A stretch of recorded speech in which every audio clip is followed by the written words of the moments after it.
अब 1-2 दिन तो भोजन आता है, फिर भोजन आना बंद हो जाता है।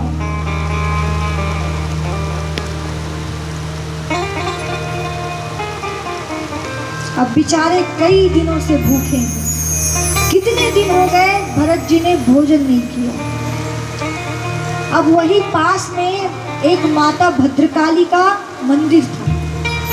अब ऐसी अफवाह उड़ रखी थी कि उस मंदिर में अगर किसी की बलि चढ़ा दे तो माता मुंह मांगा वरदान देती है।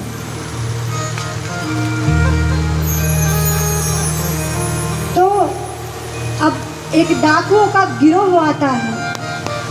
अब उन्होंने भी ये अफवाह सुन रखी थी। तो डाकू का जो सिरदार था वो कहता है कि जा देखो आसपास कोई व्यक्ति बैठा हो, उसे ढूंढ कर ले आओ, उसकी बलि चढ़ाएंगे। फिर माता से बदले में इतना धन मांगेंगे कि वापस कभी डकैती करने की जरूरत नहीं पड़ेगी, आवश्यकता नहीं पड़ेगी। तो जाते हैं, तो भरत जी मिलते हैं, भरत जी को पकड़ कर लाते हैं। तो कहते हैं कि अब बलि चढ़ाने से पहले कहा जाता है खूब आओ भगत होती है। तो भरत जी को खूब भोजन कराया गया। अब भरत जी इतने भूखे हैं कि भोजन मिलते ही दोनों हाथों से खा रहे हैं।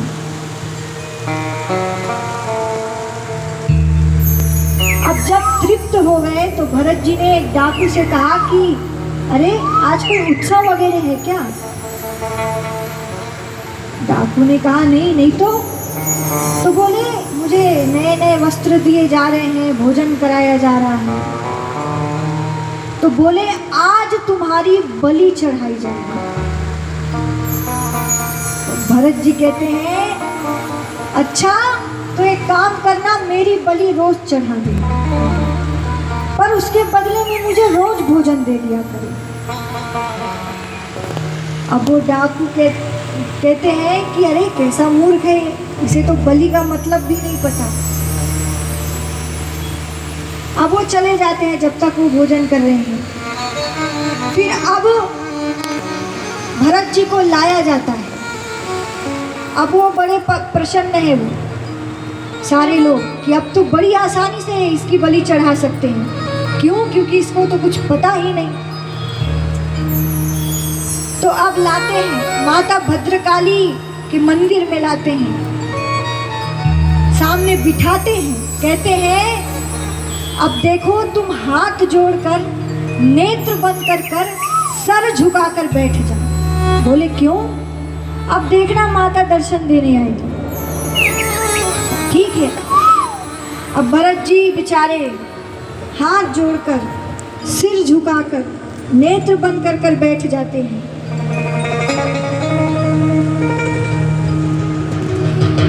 अब डाकू का सिरदार आता है, तलवार निकालता है, बलि चढ़ाने ही वाला है कि साक्षात मां भद्रकाली प्रकट हो जाती है।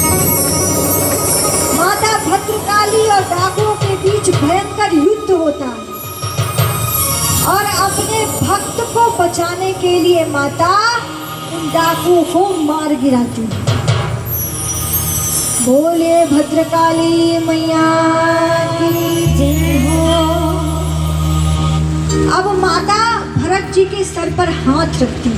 हाथ रखते ही साक्षात मां सरस्वती भरत जी के मस्तक पर प्रवेश कर जाती है।